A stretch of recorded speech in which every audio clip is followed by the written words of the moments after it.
Hi అండి. Hi. నా పేరు అపర్ణ ఫ్రమ్ హైదరాబాద్. నేను మానసరోవర్ యాత్ర జూలై 4కి స్టార్ట్ చేశాము. అనుకోకుండా మా ఫ్రెండ్ కాల్ చేయడం వల్ల, మా వారు అంగీకారం చెప్పడం వల్ల, మా పంతులు గారు ఆశీర్వాదం ఇవ్వడం వల్ల మానసరోవర్ యాత్ర చేశాను. పరిక్రమ అని అనుకోలేదు, అనుకోకుండా వచ్చాను. పరిక్రమ కూడా సక్సెస్ఫుల్గా కంప్లీట్ చేశాను.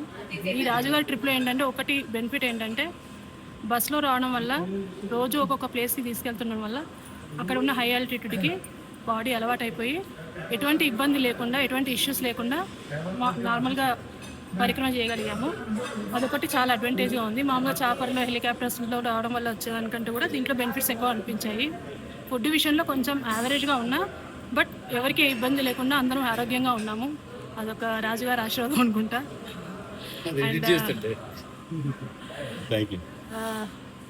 పరిక్రమ మాత్రము కొంచెం హార్డ్గా ఉంటుంది, బట్ అనుకుంటే చేయగలము. ప్రాణాయామము, ఈ యోగా, ఈ మెడిటేషను, ఈ ఎక్సర్సైజ్ ఇవన్నీ కాదు, అక్కడ శివయ్య ఆజ్ఞ ఒకటే ఉంటుంది. అది ఉందంటే ఖచ్చితంగా పరిక్రమ అందరూ చేయగలుగుతారు. వెళ్ళే ముందు అక్కడ స్టాఫ్ భయపెట్టిస్తారు, అక్కడ బాగుండదు, కష్టంగా ఉంటుంది, చేయలేరు, అది తొక్క తోలని అవన్నీ ఏమి ఉండదండి.